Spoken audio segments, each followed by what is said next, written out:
My name is Kristi Johnson, and this is my CF story. I am mom to Ellie. Ellie is almost 21 years old, and she lives with cystic fibrosis. She was diagnosed later in life, just after her 15th birthday. She had 2 episodes of pancreatitis within about an 8-week period, and that put her in the hospital. And after the second round, we were told that she needed some genetic testing done, that pancreatitis is not typical in a 14-year-old. So we had genetic testing done, put it to the side a little bit, and in December, I remember receiving a phone call that she did indeed have cystic fibrosis, and we would need to be seeing a pulmonologist. I remember just sitting in the parking lot at school where I teach, and I was a little bit disbelief kind of hit me in the gut. Wasn't for sure really how to react, but from that day forward, we did react, and we moved on, and we started seeing doctors, and we had tests run to for sure confirm that yes, she does have cystic fibrosis. Since then, she has had a few hospital stays, some sinus surgeries, routine care, routine doctor visits. But out of all of this, I just really want people to know that, first of all, it can happen to anyone. And it doesn't have to be necessarily a diagnosis when you're a baby. There's testing now that will diagnose from an infant on, but when she was born, almost 20 years ago, there wasn't that testing. So she has what's called atypical cystic fibrosis.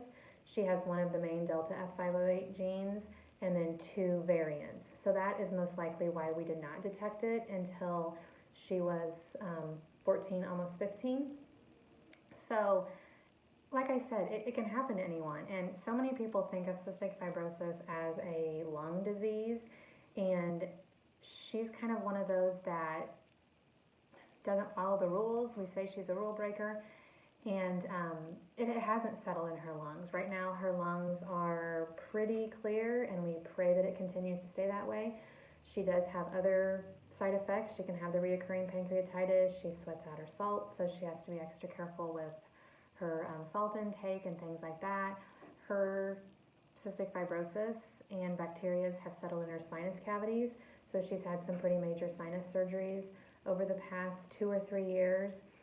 But cystic fibrosis patients or people living with cystic fibrosis can still live a full life, and she is the epitome of that.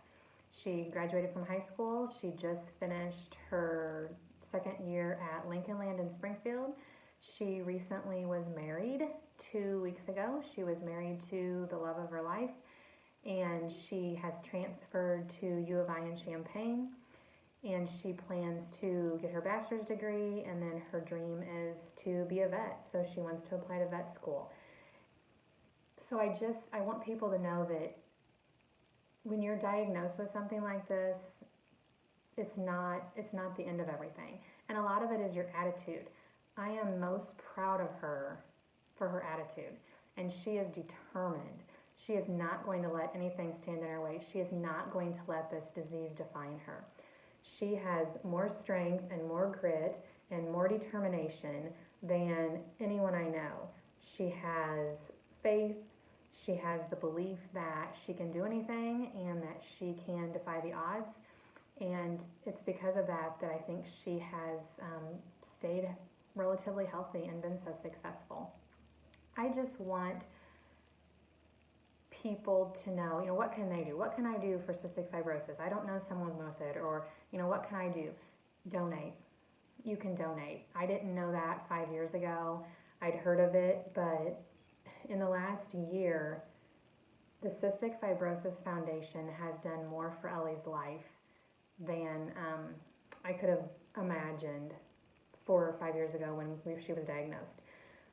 With the research that has been developed, and it's because of the money that's been donated, there has been a breakthrough medicine that she has benefited from.